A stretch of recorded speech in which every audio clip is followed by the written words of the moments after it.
नमस्कार दोस्तों, मैं पायल आप लोगों के लिए लेकर आई हूँ एक नई कहानी जिसे लिखा है मंजू जी ने और कहानी का शीर्षक है मतलब के रिश्ते। तो चलिए कहानी को शुरू करते हैं।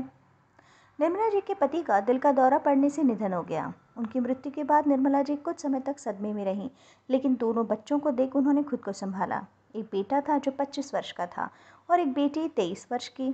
बेटे की अच्छी नौकरी थी, बेटी भी पढ़ाई के बाद नौकरी तलाश कर रही थी।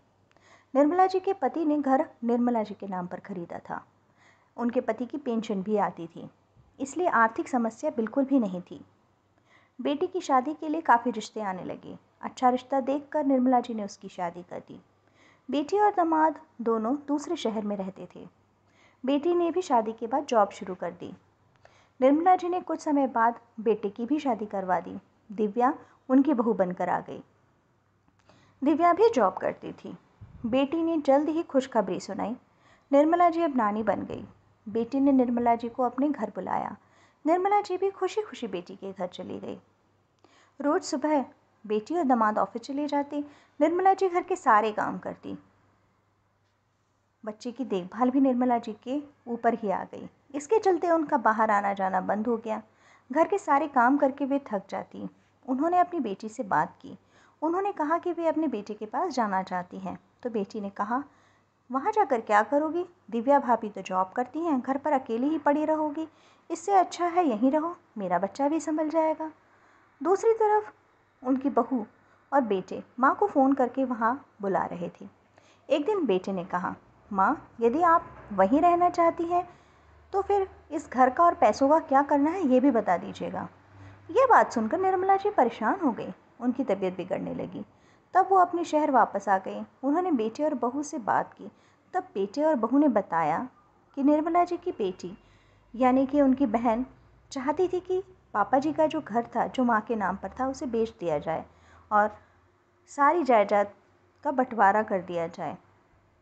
बहू ने अपनी सास से कहा, मम्मी जी, ये घर पापा जी का, पैसा सब कुछ आपका ही है।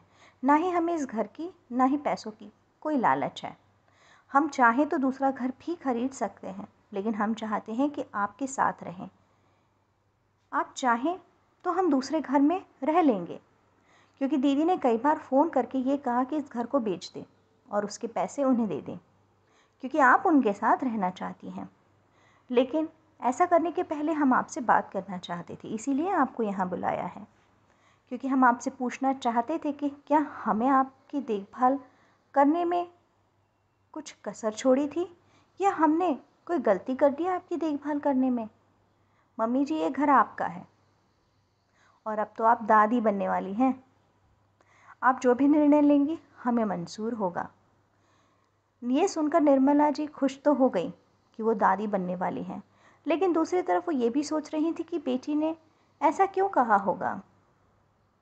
निर्मला जी जानती थी कि यही उनका अपना असली घर है, जिस घर पर उनका नाम लिखा है। बेटी के घर तो रहना अच्छा लगता है, लेकिन वो घर बेटी का घर था और ये घर उनका अपना था। बेटी के घर आना जाना और वहाँ हमेशा के लिए रहने में बहुत फ़र्क है।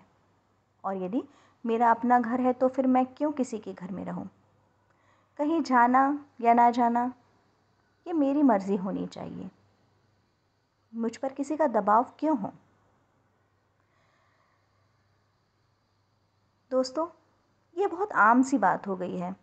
बेटे हो या बेटी, कई बार ऐसा होता है कि अपने मतलब के चलते रिश्तों को भी नहीं छोड़ते।